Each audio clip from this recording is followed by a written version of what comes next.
Okay, we're going to describe a shark. Jonathan, what can you tell me about sharks? Big animal. Very good. It's a big animal. And what can you tell me, Miriam, about sharks? Sharks So are...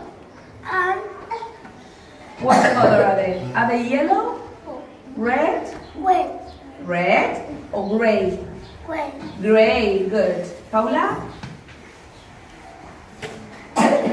Sharks Shark. Can swim in the water.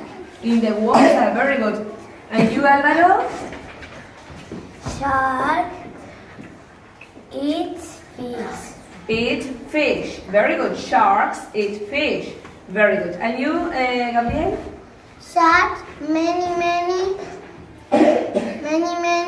teeth. Many teeth. Yes, they've got many teeth. Round teeth or triangle teeth? Triangle. Yes, triangle teeth. Shark teeth. Shark. Very good. And where do they live? Do they? Can they fly in the air? No. Where do they live? They live Swimming in the water. in the water. Very good. Perfect. Stop.